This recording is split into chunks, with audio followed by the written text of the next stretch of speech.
Hey, how's it going guys? Welcome back to another TOS video. So yay, we have brand new stuff, right? Plenty of brand new stuff. Patch 14.0, right? So I'm gonna slowly upload one by one, right? I can't possibly cover everything like in one day, so let me have a few days to cover all the contents, shall we? Right, so first and foremost, let's do the bi-weekly battle, right? Soothing Pain. So let's take down the expert difficulty, right, with the achievement mono water of the extra, right, just to simulate as usual. Right, so you can see for my ally, I've drawn one of the rare cards during my free draw, right? Let's feature this, shall we? So we have Andromeda here, right? So she's an elf, right? Let's take a look at the leader skill. Water attack times 1.5, which isn't a lot, right? And elf attack times 3.5 additionally, right? So that's a huge boost for elf, right? So by dissolving 4 more types of runestones, damage minus 25%. Can be superimposed, so half the damage if you dissolve, half the damage reduced if you dissolve 4 or more attributes. Plus we have a mini Tati passive, right? Attack bonus for combos increased by 25%. Right, so without further ado, this is the team. Andromeda, pretty much a mono elf, right? But then we add in Cassandra to really buff up the entire damage. Right, let's get into battle. Right, so Cassandra cancels off the recovery times 2.5, adds to attack. Right, so elf, massive recovery, so we're gonna get massive attack buff for this team. Right, so first battle, I'm just gonna store a bit of CD to get Cassandra up. Right, really nothing much to worry about for this bi-weekly battle. Right, you do fine, to be honest, regardless of what team. Right, so we have a brand new attack animation as well, and once again a bit cringy voice activation.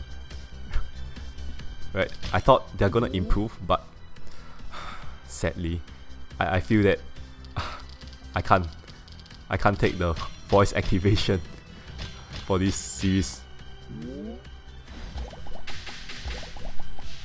Right, so you can see we won't have a very bulky HP, right, because of there's no boost whatsoever. Right, but nonetheless we still have a decent amount of damage output here. So let's okay. Let's kill them off now, if not I am dead. 2, 3, 4, 5, 6. Right, massive recovery nonetheless.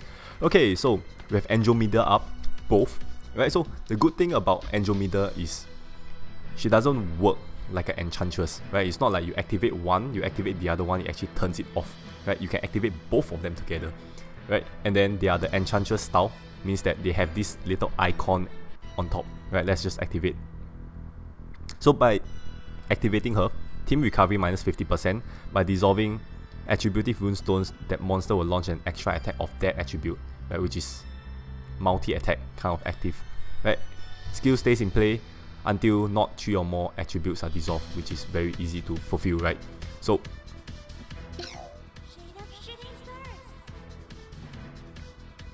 okay, so we have this enchantress icon, so it doesn't take on the buff at the left side of the screen, which is very good. Right, we can activate both of them at the same time. So team recovery minus 50% is like no big deal, right, if you activate Cassandra, because you're just going to cancel off the recovery in the first place. Okay, so with that we have vortex runes here. Right, so let's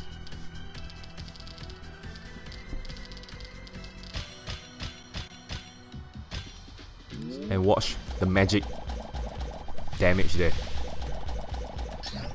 Right, so not a lot of damage there, but the multi-hit actually makes up for it, to be honest.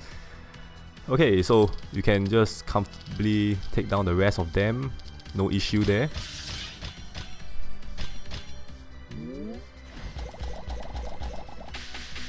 Right, so there's a new attack animation as well if you do a full attack, right? I love the full attack animation. Right, we'll do that in one of the battles. Right, meanwhile, let me settle this stage of mini mobs and then we are good to go. Okay, Pupero is up. That's very good. Battle 7 out of 8. Okay, so this is where I activate my Margaret.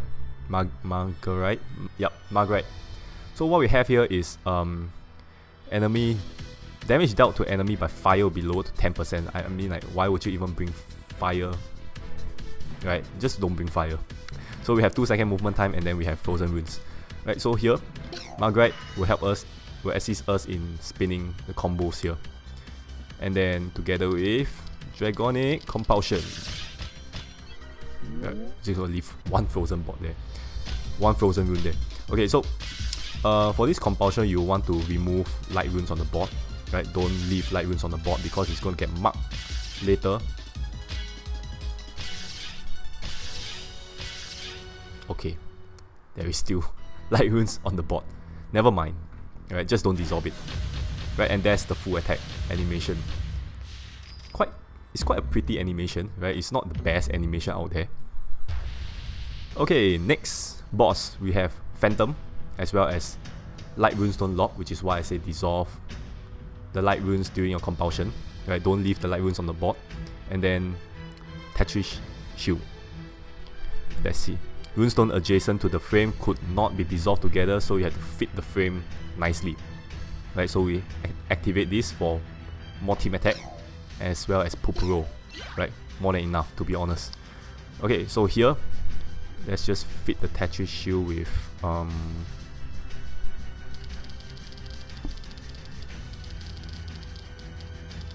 yeah, let's just do this, and then just take it away.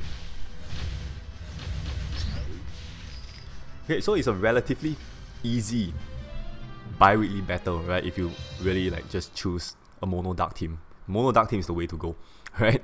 So like just bring Loki or something, and then you can easily just take down this bi-weekly battle. Right, and then I am going to bait with a full stamina once again. Stamina increased to 181, team cost increased 182. Right, finally I have an increase in team cost. Oh my gosh.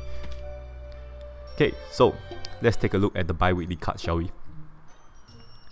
So, bi-weekly card, Potential of Benevolence, Crater. Right, so active skill, for 3 turns, drop rate of dark runes will become light runes. Right, light human runes may drop. King Arthur team, anybody? Right, so another additional buff for King Arthur team. So King Arthur team is like constantly being buffed every single patch. Right, so this card is worth the max, right? If you want to play King Arthur, you can actually just... It's a really good card, right? So for 3 turns, and then it's a very low, relatively low CD as well, so it gets like refreshed pretty quickly. Alright, so good card to farm, right? Just my opinion. Right, so with this, that's all for this bi-weekly battle, right? Hopefully you guys enjoy this brand new gameplay. Right, so if a bi-weekly battle is not satisfying enough, alright, for new gameplays, I will feature more. Right, let me know in the comments below. Alright, so with this, I'm gonna end this video here. Leave a like if you enjoyed the video, and I'll see you guys in the next one. Bye bye.